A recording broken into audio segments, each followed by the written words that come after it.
Shalom, Bapak dan Ibu-ibu yang dikasihi Tuhan, saudara-saudara yang terkasih di dalam Kristus. Hari ini kita berjumpa kembali dalam ibadah raya di hari Minggu. Senang bisa menyapa Bapak Ibu, adik-adik semuanya di rumah masing-masing. Namun sebelum kita mendengarkan kebenaran firman Tuhan, kita akan berdoa terlebih dahulu. Bapa kami yang ada di surga, terima kasih hari ini kami bisa berkumpul bersama dengan kekasih-kekasih kami secara online. Kiranya Tuhan mendatangkan damai sejahtera saat kami mendengarkan kebenaran firman Tuhan. Tuhan pakai hamba-Mu, Tuhan pakai kami semuanya. Biar kami boleh mengerti maksud dan rencana Tuhan dalam pemberitaan firman Tuhan pada hari ini. Terima kasih Roh Kudus yang memimpin jalannya kebaktian pemberitaan firman Tuhan. Di dalam nama Tuhan Yesus, haleluya, amin. Bapak Ibu yang dikasihi Tuhan, apa kabarnya? Dan saya harapkan semuanya dalam keadaan baik-baik saja. Dan hari ini kita berjumpa kembali secara online sesuai dengan arahan pemerintah. Tetap beribadah secara online sampai masa kesesakan ini berakhir dan sampai pemerintah mengatakan keadaan sudah diperbolehkan, maka kita akan membuka ibadah secara offline. Bapak Ibu, adik-adik semuanya mempersiapkan Alkitabnya, masing-masing kita akan belajar kebenaran firman Tuhan. Kita akan membaca di dalam Yohanes 8 ayat 1 sampai 11. Tema khotbah hari ini adalah Go, Sin No More. Pergilah dan jangan berbuat dosa lagi. Kita membaca Alkitab kita di dalam Yohanes 8 ayat 1 sampai yang ke-11. Tetapi Yesus pergi ke Bukit Zaitun. Dalam bahasa Inggrisnya, Jesus went unto the Mount of Olives. Pagi-pagi benar ia berada lagi di bait Allah dan seluruh rakyat datang kepadanya. Ia duduk dan mengajar mereka. Maka ahli-ahli Taurat dan orang-orang Farisi membawa kepadanya seorang perempuan yang kedapatan berbuat zina. Mereka menempatkan perempuan itu di tengah-tengah, lalu berkata kepada Yesus, "Rabi, perempuan ini tertangkap basah ketika ia sedang berbuat zina. Musa dalam hukum Taurat memerintahkan kita untuk melempari perempuan-perempuan yang demikian. Apakah pendapatmu tentang hal itu?"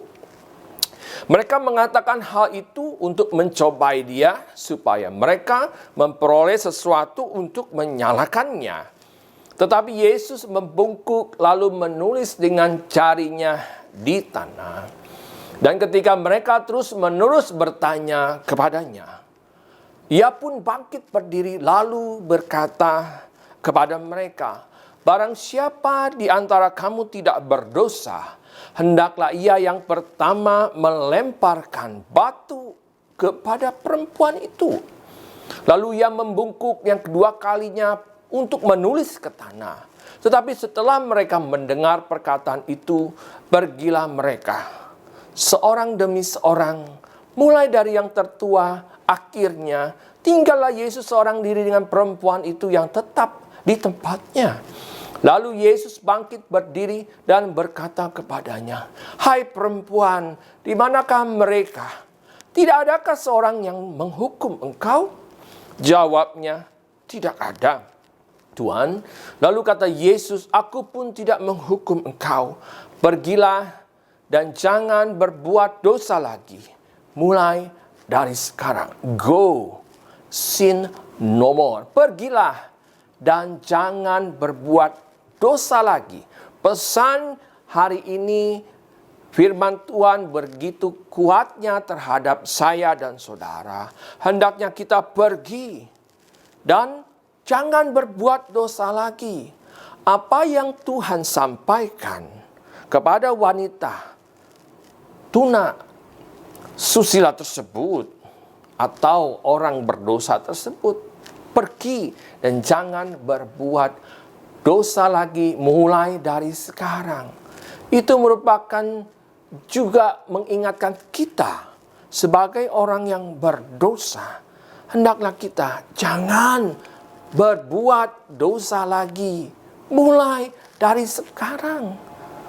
Dosa jangan diulang-ulang lagi.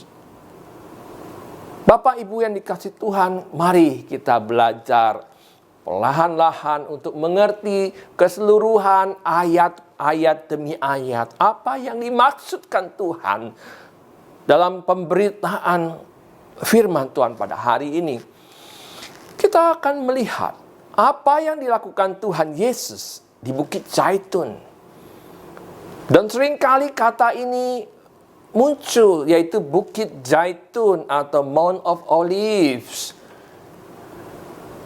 Kemungkinan besar karena Yesus beristirahat di Bukit Zaitun tersebut. Itu kemungkinan sangat besar untuk beristirahat dan berdoa. Kalau kita melihat di dalam Lukas 21 ayat yang ke-37, mari kita buka Alkitab kita semuanya. Lukas 21 ayat yang ke-37, firman Tuhan mengatakan pada siang hari Yesus mengajar di bait Allah. Dan pada malam hari ia keluar dan bermalam di gunung yang bernama Bukit Zaitun. Sudah sangat jelas, di pagi hari Yesus memiliki satu aktivitas mengajar di bait Allah, dan pada malam harinya Yesus dikatakan di dalam Lukas 21 ayat 37, ia bermalam, artinya beristirahat. Saudara sudah menangkap semuanya ini, bahwa Bukit Zaitun merupakan tempat peristirahatan Tuhan Yesus sebelum ia kembali mengajar di bait Allah di Yerusalem. Ini yang harus kita pahami sebelum kita berangkat dari ayat ke ayat berikutnya. Aktivitas Tuhan Yesus setiap harinya sudah dijelaskan tadi dalam Lukas 21. Sudah sangat jelas dikatakan pada pagi hari, pada siang hari, dia mengajar di bait Allah. Bait Allah di dalam bahasa Yunaninya disebut hieron. Sesuai dengan Lukas 21 ayat 37 sampai 38. Tadi saya sudah bacakan. Dan juga di dalam Yohanes 8 ayat kedua. Tadi di atas juga disampaikan tiap hari ia mengajar di dalam bait Allah. Pekerjaan Yesus, aktivitasnya adalah berada di bait Allah sepanjang hari. Untuk apa? Mengajar orang-orang yang haus, yang antusias mendengarkan kabar baik yang Yesus sampaikan bagi orang pada saat itu. Lalu yang menjadi pertanyaan kita adalah, mengapa Tuhan Yesus begitu seringnya mundar-mandir atau bolak-balik pada saat malam ia beristirahat di Bukit Zaitun, lalu di pagi-pagi hari, dikatakan di pagi-pagi hari ia sudah ada di dalam bait Allah. Berapa jarak sesungguhnya antara Bukit Zaitun itu dengan bait Allah yang ada di Yerusalem? Kalau kita melihat di dalam Kisah Rasul 1 ayat yang ke-12, saudara bisa membuka Alkitabnya, kita akan melihat pertanyaan-pertanyaan itu dan jawaban itu yang sudah ada di Alkitab juga. Dan makanya kita harus banyak membaca, memahami, dan mengerti kebenaran firman Tuhan. Kalau ditanya, kenapa Yesus suka sekali mundar-mandir atau bolak-balik baik dari Bukit Zaitun dan ke Yerusalem, yaitu berapa sih jaraknya? Mari kita memperhatikan di dalam Kisah Para Rasul 1 ayat yang ke-12. Maka kembalilah rasul-rasul itu ke Yerusalem dari bukit yang disebut Bukit Zaitun, yang hanya seperjalanan sabat jauhnya dari Yerusalem. Keren kan saudara yang dikasih Tuhan? Makin lama makin tambah nggak ngerti lagi.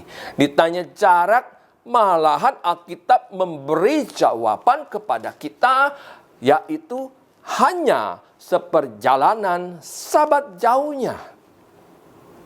Saya ulangi sekali lagi, berapa jarak antara Bukit Zaitun ke Bait Allah di Yerusalem?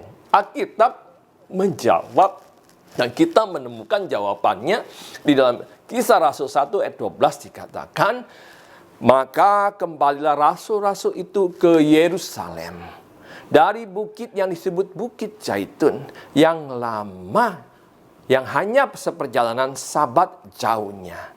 Jadi jaraknya adalah seperjalanan sabat jauhnya. Itu berapa kilometer atau berapa meter yang dapat kita ukur saat itu? Kalau kita ukur sekarang, menurut ukuran sekarang, zaman sekarang, Bukit Zaitun dan rumah ibadah atau Bait Allah di Yerusalem, kalau jalan kaki itu sekitar 3,5 kilo, sekitar itulah. Karena dia berputar-putar, jadi dihitung 3 kilo.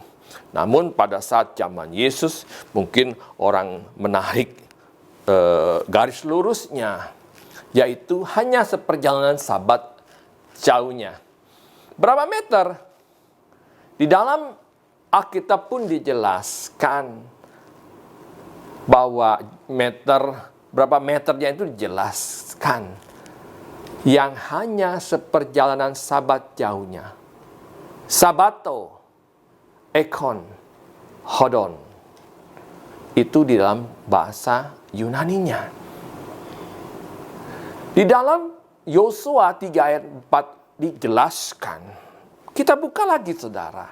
Saya senang membaca Alkitab, mengertinya dan menjelaskannya yang ada di dalam Alkitab, bukan yang ada di luar Alkitab. Hanya antara kamu dan tabut itu harus ada jarak kira-kira 2000 hasta panjangnya. Janganlah mendekatinya, maksudnya supaya kamu mengetahui jalan yang harus kamu tempuh. Sebab jalan itu belum pernah kamu lalui dahulu. Itu Yosua 3 ayat 4. Atau di dalam bahasa Inggrisnya dikatakan 2000 kubit. Atau setara dengan 1,2 kilometer. Atau 3/4 miles. Itu menurut kamus dari Oxford. Mengerti ya saudara yang dikasih Tuhan, jarak antara Bukit Zaitun dan Bait Allah di Yerusalem yaitu 2000 kubit atau 2000 hasta atau 1,2 kilometer. Kalau kita konversikan ke dalam satu ukuran. Dan siapa yang menjadi pendengar khotbah Yesus atau pengajaran Yesus di pagi hari?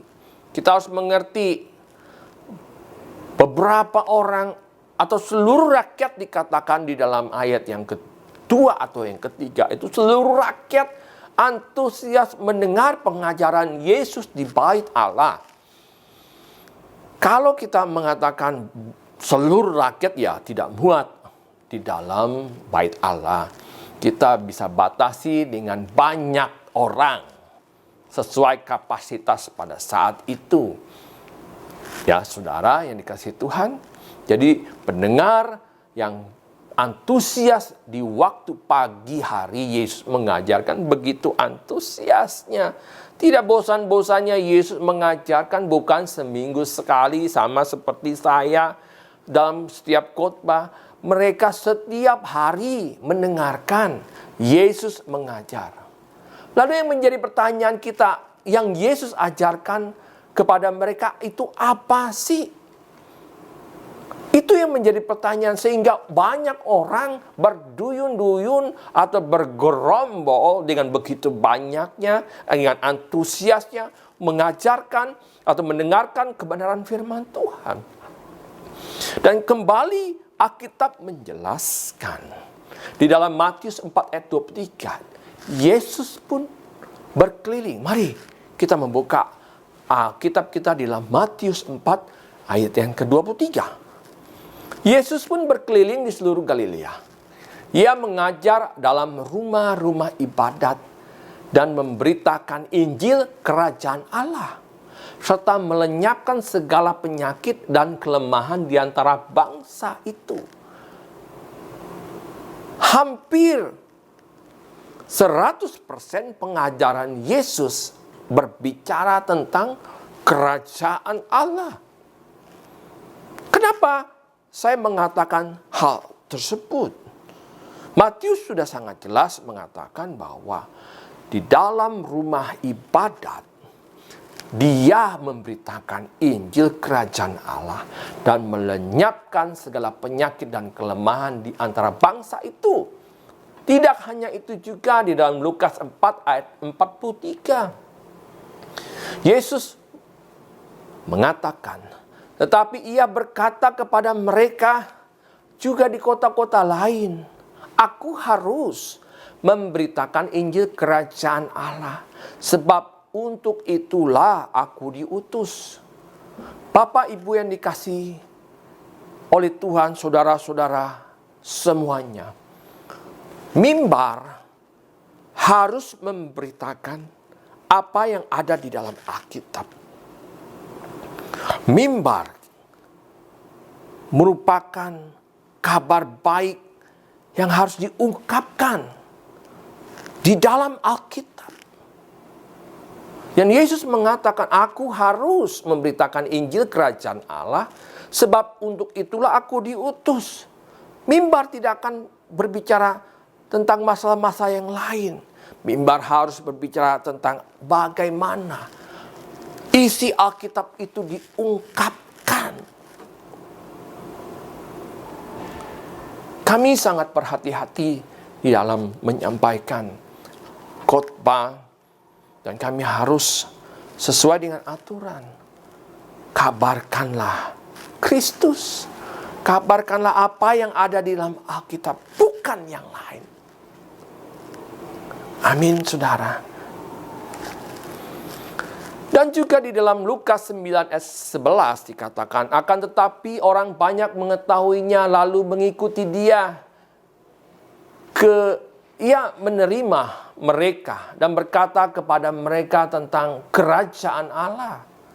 Ia menerima mereka dan berkata-kata kepada mereka tentang kerajaan Allah, dan ia menyembuhkan orang-orang yang memerlukan penyembuhan. Jadi tema khotbah utama hari ini adalah bahwa Yesus adalah sebagai Tuhan. Dia harus memberitakan tentang kerajaan Allah di dalam setiap pengajarannya. Demikian juga seperti kita. Kita harus menyampaikan berita, kabar baik tentang kerajaan Allah, bahwa Yesus sebagai Tuhan dan Raja dalam setiap kehidupan kita. Dan tema khotbah hari ini, go dan sin no more.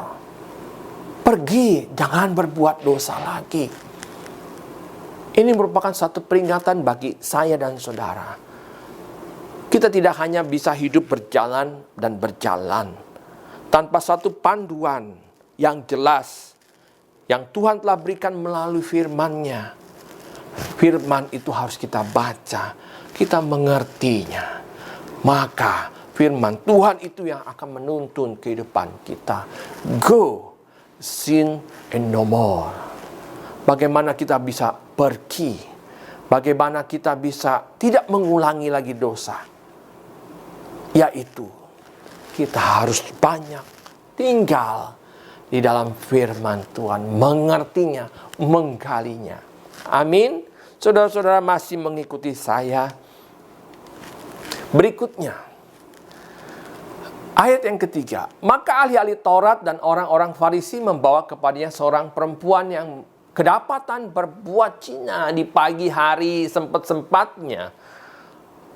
Ahli-ahli Taurat menemukan atau mendapat informasi ada orang yang berbuat zina di pagi hari atau di siang hari. Coba kita perhatikan ayat ini. Maka ahli-ahli Taurat dan orang-orang Farisi membawa kepadanya seorang perempuan dan kedapatan berbuat zina. Mereka menempatkan perempuan itu di tengah-tengahnya lalu berkata kepada Yesus, "Rabi, perempuan ini tertangkap basah ketika ia sedang berbuat zina." Yang menjadi pertanyaan kita, kok bisa-bisanya ahli Taurat dan orang Farisi menemukan orang ini sedang berzina? Kok bisa-bisanya? Kata orang, kekepoan. Dan ayat yang kelima dikatakan Musa dalam hukum Taurat memerintahkan kita untuk melempari perempuan-perempuan yang demikian. Apakah pendapatmu tentang hal itu? Perhatikan Bapak Ibu yang dikasihi Tuhan. Ayat ini bisa menyebak saya dan saudara. Ayat ini bukan berarti suatu statement yang benar. Coba saudara perhatikan. Musa dalam hukum Taurat memerintahkan kita untuk melempari perempuan-perempuan yang demikian. Apakah pendapatmu tentang hal itu? Yesus sedang diuji oleh orang-orang Farisi dan ahli Taurat mengenai hukum Musa. Apakah hukum Musa mengatakan demikian? Mungkin saudara dan saya saat ini menerima statement itu ada satu kebenaran. Mari kita uji bahwa Yohanes 8 ayat 5 ini tidaklah sesuai statementnya orang Farisi itu terhadap hukum Musa, apa yang hukum Musa katakan. Mari kita buka di dalam Ulangan 22 ayat 22. Bapak, Ibu, adik-adik semua, saudara kita lebih dalam lagi untuk mengerti kebenaran firman Tuhan. Apakah hukum Musa mengatakan demikian hanya perempuan saja yang dilempari batu? Mari kita buka di dalam Ulangan 22 ayat 22. Apabila seorang kedapatan tidur dengan seorang perempuan yang bersuami, maka haruslah apa saudara? Keduanya dibunuh mati. Laki-laki yang telah tidur dengan perempuan itu dan perempuan itu juga. Demikianlah harus kau hapuskan yang jahat dari antara orang Israel. Apakah statement dari orang Farisi yang mengatakan hanya perempuan saja yang dihukum dilempari oleh batu? Ternyata hukum Musa tidak mengatakan demikian. Ini sedang mengajarkan kepada saya dan saudara harus membaca firman Tuhan dengan seksama. Saya dan saudara dituntut membaca firman Tuhan. Apakah statement orang Farisi, ahli-ahli Taurat tersebut adalah benar? Ternyata kalau kita bandingkan dengan hukum Musa di dalam Ulangan 22 ayat 22, pernyataan atau statement orang Farisi kepada Yesus itu tidak cocok. Makanya Yesus berdiam diri. Dia tidak melakukan apa-apa. Dia tidak berkata apapun. Karena firman Tuhan juga sangat jelas. Lebih baik cepat mendengar daripada cepat berkata-kata. Adalah lebih baik kita cepat mendengar dan lambat berkata-kata. Itu yang harus kita miliki. Jangan kita menangkap dan lalu kita merespon dengan cepat. Bapak Ibu yang dikasih Tuhan, firman Tuhan ini juga menegur kita. Kita terlalu banyak merespon dengan cepat tanpa kita dulu meresapi, mengetahui duduk permasalahannya. Amin Bapak Ibu. Dikatakan laki-laki yang tidur dengan perempuan itu dan perempuan itu juga. Sedangkan yang dibawa oleh orang Farisi dan orang ahli Taurat hanya perempuan saja. Di mana yang lakinya? Itu yang menjadi pertanyaan.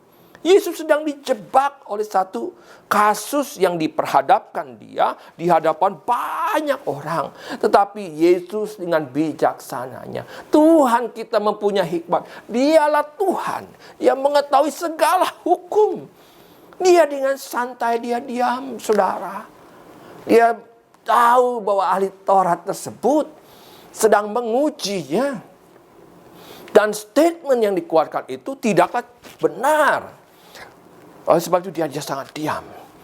Mari kita lanjutkan di ayat yang ke-23 dari Ulangan 22. Apabila ada seorang gadis yang masih perawan dan sudah bertunangan, jika seorang laki-laki bertemu dengan dia di kota dan tidur dengan dia, maka haruslah mereka keduanya kamu bawa keluar ke pintu gerbang kota dan kamu lempari dengan batu sehingga mati gadis itu, karena walaupun di kota ia tidak berteriak-teriak, dan laki-laki itu karena ia telah memperkosa istri. Artinya ada dua orang yang harus dilempari oleh batu atau dirajam oleh batu. Tetapi statement dari ahli Taurat hanya perempuan saja. Jangan-jangan asumsi bahwa laki-lakinya merupakan bagian dari anggota mereka. Itu hanya asumsi, saudara yang dikasih Tuhan. Kita lanjut. Apa yang menjadi keganjilannya tadi adalah yang laki-laki tidak dibawa. Yang laki-laki tidak dibawa. Saudara, ini sangat luar biasa. Kalau Yesus saja langsung merespon, iya kamu benar-benar melanggar hukum Musa, maka kita lemparin sama-sama. Yesus pasti dikatakan guru palsu. Amin. Kita akan lanjutkan bahwa Yesus hanya berdiam diri. Yesus tidak terjebak dalam satu statement yang dibuat oleh ahli Taurat dan orang Farisi. Masih antusias Bapak Ibu ini kasih Tuhan?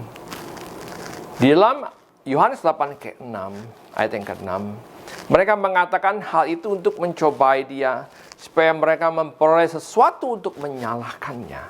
Tetapi Yesus membungkuk lalu menulis dengan jarinya di tanah. Walaupun dia seorang guru, dia tidak segera menjawab Bapak Ibu, saudara-saudara.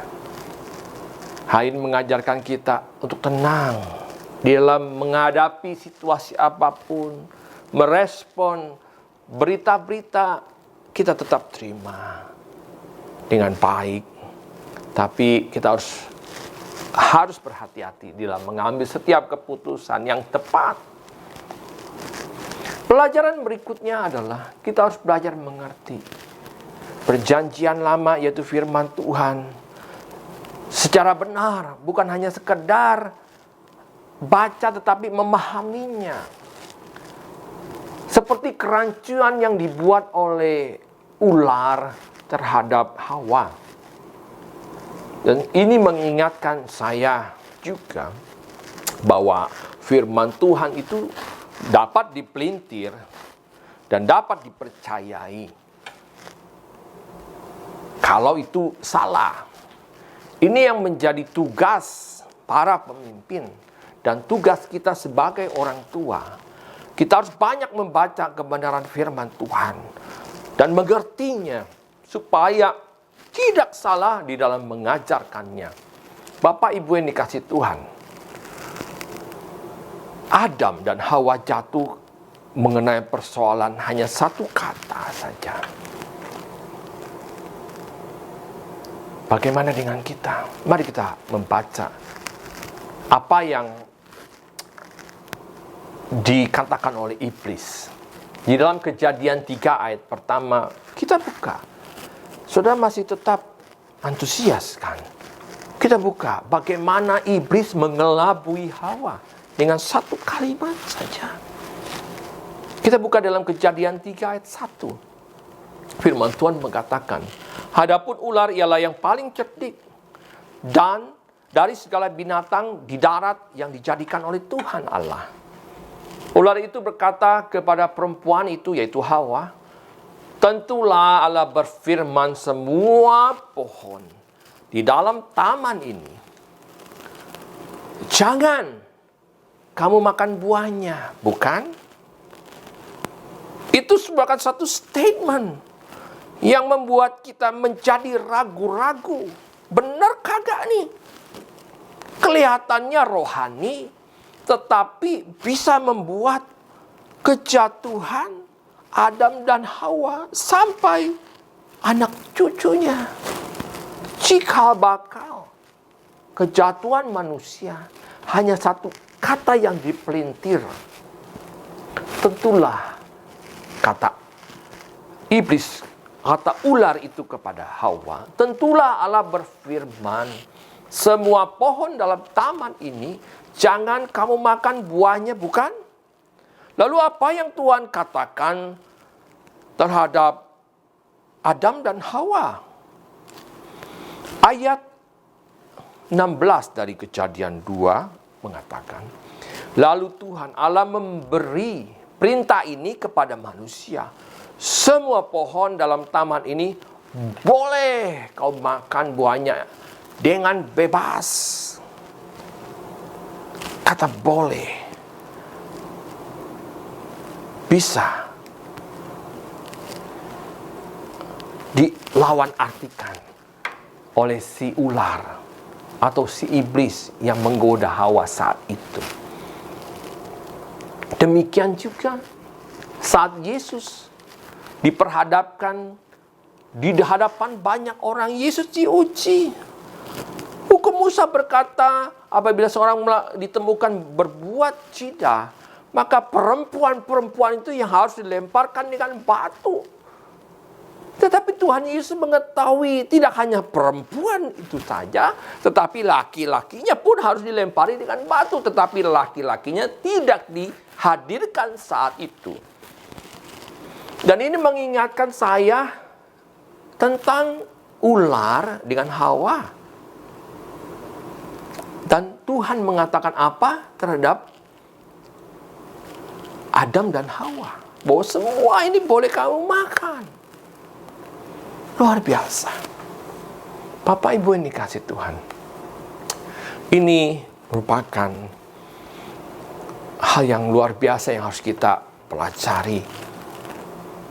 Berbuat dosa tidak harus melakukan zina. Berbuat dosa juga dapat diartikan menyimpang dari kebenaran firman Tuhan yang diajarkan, menyalahartikan apa yang Alkitab ajarkan.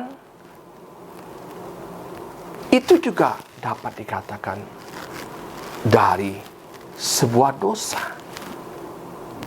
Jangan sampai hidup kita menjadi batu sandungan bagi banyak orang dengan menyalahgunakan firman Tuhan atau menyerongkan kebenaran firman Tuhan yang membuat fatal satu kehidupan.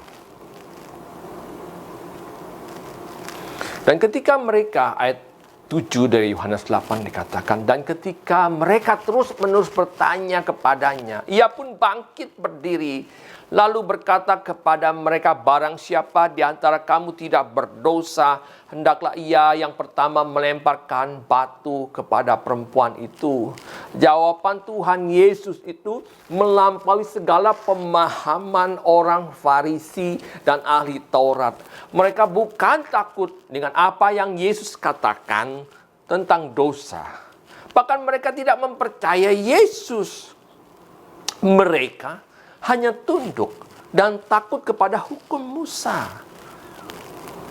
Kalau saja mereka melemparkan saat itu wanita itu dengan batu, maka yang dilanggar bukanlah hukum kasih. Yang dilanggar adalah hukum Musanya yang mereka agung-agungkan, yang mereka hormati. Itu yang kita bisa tangkap, saudara.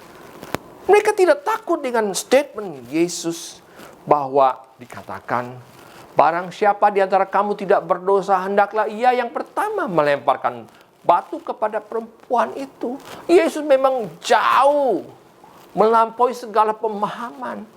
Tetapi memang mereka hanya berpikiran bahwa mereka tidak mau melanggar apa yang telah dibuat, yaitu hukum Musa. Kalaupun mereka melempari wanita tersebut, mereka tetap melanggar. Walaupun dikatakan memang bisa dilemparkan. Tetapi yang prianya pun harus juga dilemparkan secara bersama-sama.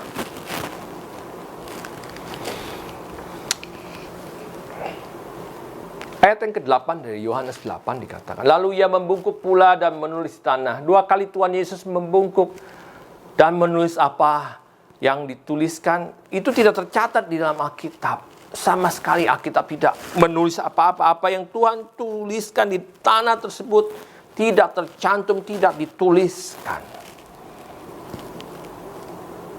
Dan Yesus tidak mau berkonfrontasi dengan ahli Taurat dan orang-orang Farisi. Mari kita lanjutkan segera. Tapi ayat ke-9, setelah mereka mendengar perkataan itu, pergilah mereka seorang demi seorang, mulai dari yang tertua, akhirnya tinggallah Yesus seorang diri dengan perempuan itu yang tetap di tempatnya. Lalu Yesus bangkit berdiri dan berkata kepadanya, hai perempuan, di manakah mereka? Tidak adakah yang menghukum engkau? Jawabnya, tidak ada, Tuhan. Lalu kata Yesus, aku pun tidak menghukum engkau. Pergilah dan jangan berbuat dosa lagi. Mulai dari sekarang. Go, sin no more. Pergilah dan jangan berbuat dosa lagi. Pesan bagi orang-orang yang masih melakukan dosa, hendaklah tinggalkan dosamu.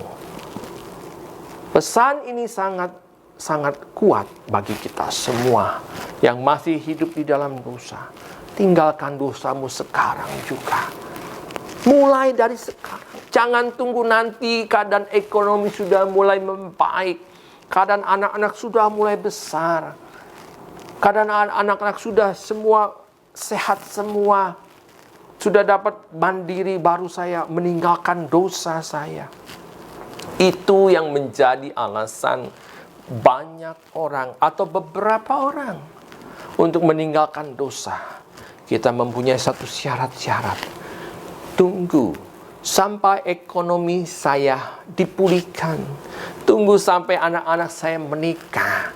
Tunggu sampai keadaan semua baik, baru saya mau meninggalkan hidup saya yang berantakan ini. Bapak Ibu yang dikasihi Tuhan, firman Tuhan dengan jelas berkata kepada wanita tunasusila tersebut, dikatakan, pergilah sekarang dan jangan berbuat dosa lagi mulai saat ini. Itu merupakan satu perintah bagi kita yang masih hidup di dalam dosa. Yang kedua, Bapak Ibu yang dikasihi Tuhan, sebagai orang-orang yang sudah percaya, sudah ditebus oleh darah Kristus, dan Tuhan mengingatkan kita, bacalah kebenaran firman Tuhan dengan baik, mengertinya, dan jangan mudah diombang-ambingkan dengan banyak macam pengajaran. Saudara banyak menggali, menguji segala sesuatu. Ujilah segala sesuatu. Baca firman Tuhan, mengertinya. Selama masih ada kesempatan, biarlah hidupmu fokus kepada Tuhan. Fokuslah kepada Tuhan. Bapak, Ibu, saudara-saudara semuanya, biarlah kebenaran firman Tuhan ini nyata bagi kita semua yang mendengarkannya. Kiranya hari Minggu ini menjadi hari yang penuh berkat, berlimpah-limpah di dalam keluarga kita semuanya, di dalam bangsa kita, di dalam kita beribadah dimanapun berada. Kiranya Tuhan memberkati hari Minggu kita semuanya. Tuhan Yesus memberkati. Mari kita bangkit berdiri. Kita akan berdoa dan mengakhiri ibadah pada hari Minggu ini. Bapa kami yang ada di surga, terima kasih hari ini kami masih dapat mendengarkan kebenaran firman Tuhan secara online. Biarlah Tuhan materaikan kebenaran firman Tuhan oleh Roh Kudus-Mu di dalam hati kami, dan kami mengertinya. Tuhan, ajar kami untuk tetap meninggalkan dosa kami, dan kami berpegang kepada firman Tuhan. Terima kasih Allah Roh Kudus, biarlah Tuhan senantiasa ada di tengah-tengah kami di masa kesusahan ini. Tuhan yang menuntun kami. Terima kasih ya Bapa, diberkatilah jemaat Tuhan yang mendengarkan hari ini. Dalam nama Tuhan Yesus, haleluya, amin. Sebelum kita mengakhiri dan menerima berkat, kita akan berdoa untuk bangsa kita. Kita berdoa. Bapa kami yang ada di sorga, terima kasih Tuhan bahwa hari ini kami berdoa untuk bangsa kami. Tuhan lawat bangsa kami. Tuhan eratkan bangsa kami dengan kasih Kristus. Tuhan memberi pemimpin-pemimpin kami kesehatan yang luar biasa. Presiden Jokowi dan Wakil Presiden Ma'ruf Amin. Tuhan memberikan kesehatan berlimpah-limpah. Kami berdoa untuk TNI dan Polri yang menjaga keamanan dan pertahanan bangsa ini. Tuhan boleh memberi kekuatan kepada seluruh anggota Polri dan TNI yang menjaga negeri ini. Kami berdoa untuk kerukunan bangsa ini. Tuhan jauhkan dari perpecahan. Tuhan jauhkan dari segala malapetaka. Tuhan berikan kekuatan saat pandemi COVID-19 untuk para pemimpin kami bersatu menyelesaikan masalah ini bersama dengan Tuhan.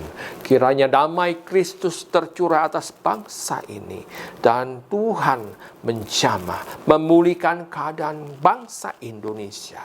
Kami percaya dan yakin semuanya ada di dalam kendali Tuhan Yesus Kristus.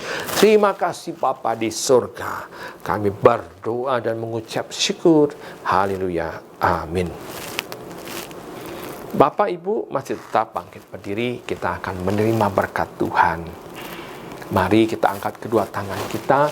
Kekasih-kekasih Kristus, tinggallah di rumahmu masing-masing sampai pada masa kesesakan ini berakhir.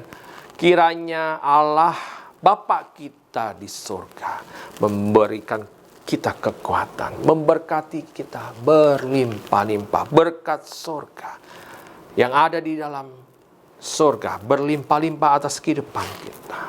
Cinta kasih Tuhan kita Yesus Kristus dan persekutuan yang manis dengan Roh Kudus menyertai kita semua mulai saat ini sampai Tuhan Yesus menyertai kita